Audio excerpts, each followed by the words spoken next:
In today's video, I'm going to teach you how to build a mailing list Squarespace email campaigns series. We'll walk through creating a clean, permission-based mailing list inside Squarespace so you're set up for successful email campaigns. Start on your Squarespace dashboard and head to Contacts. This is your audience hub, where profiles, lists, and segments all live. If you ever feel lost, remember you can use the search bar in the dashboard to find contacts quickly. Inside Contacts, open Lists and Segments. Lists are your main containers for subscribers, while segments are dynamic filters you can create later to target specific groups. For now, we're focused on building your foundational list. Select Create Mailing List to start a new list. Give your list a clear internal name. Think about a naming convention you'll recognize later, like newsletter, all subscribers, or product updates.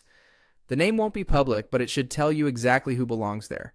Once you've typed the name, click Save. You've just created the list shell, and now it's ready for people to be added. Open the list and choose Add Subscribers. You'll see options for how to bring people in. For this demo, pick Add an individual subscriber. This is perfect for adding a single contact you have explicit permission to email. Confirm your choice, then click Next to move into the Details form. Type the subscriber's email address carefully.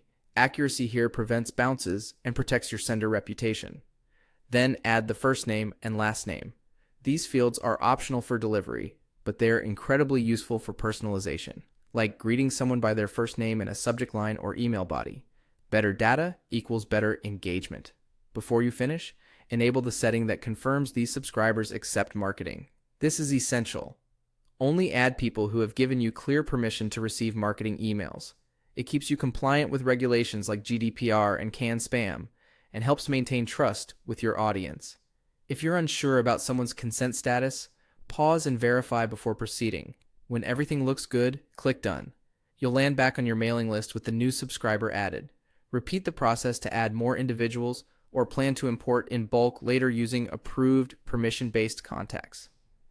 As you grow, consider keeping separate lists for different communication types and use segments to narrow down by interest, location, or engagement. That's it. Your mailing list is created, named, saved, and now has its first subscriber. Keep building steadily with consent-first practices, and you'll have a healthy, responsive audience ready for your Squarespace email campaigns.